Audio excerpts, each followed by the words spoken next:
Ny mety ho toetr'andro eny an-dranomasina ny talata voalohan'ny volana febroary 2024 amin'ny 9 maraina hatramin'ny alarobia 2 febroary 2024 amin'ny 9 maraina. Ho an'ny morontsiraka atsinanana Kapitambra hatrany Kapesta anorana tandrifin-drahona vitsy ho avy atsimon'ny rivotra ka ho 9 hatramin'ny 7 kilometatra isan'ora. Anonjaben'ny ranomasina avon'ny onja 1.5 hatramin'ny 2.3 metatra. Kapesta hatrany Manoro anorana tandrifin-drahona vitsy ho avy atsimon'ny rivotra ka ho 9 hatramin'ny 7 kilometatra isan'ora. Anonjaben'ny ranomasina ahery indraindray avon'ny onja 1.5 hatramin'ny 2.5 metatra hatratra 3 metatra indraindray. Manoratra ny Taolagnaro anorana tandrifin-drahona any avaratra Mananjary ho maina ny anakafa ho avy atsimo na atsimo atsinanana ny rivotra ka ho 9 hatramin'ny 9 kilometatra isan'ora hatratra 8 kilometatra isan'ora izany indraindray. Ho avy atsinanana kosa manakaiky ny Taolagnaro ka ho 8 kilometatra isan'ora.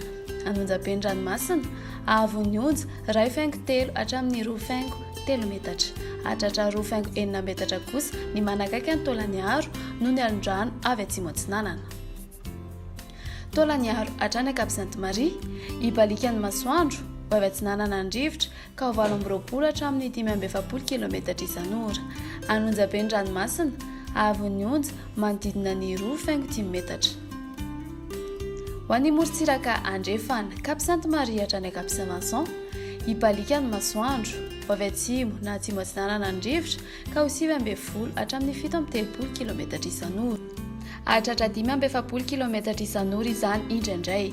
Mety hananika hatramin'ny 5 kilometatra isan'ora ny eo anelanelan'ny Kapsainty-Maria sy Tampolo. Anonjabena ahery ranomasina avon'ny onja 2 hatramin'ny 2.5 metatra hatratra 3 metatra ny any amin'ny tendrony atsimo.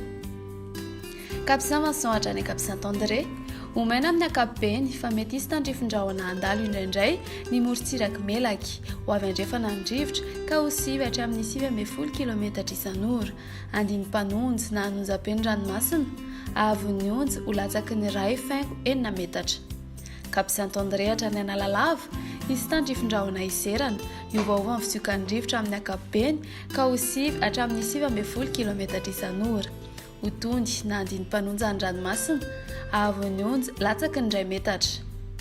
Analalava hatrany Kapitambra anorana tandrifin-drahona ho avy avaratra na avaratra andrefana ny rivotra ka ho 9 hatramin'ny 9 kilometatra isan'ora. Ho tondy na andiny mpanonja ny ranomasina avon'ny onja latsaky ny 1 metatra.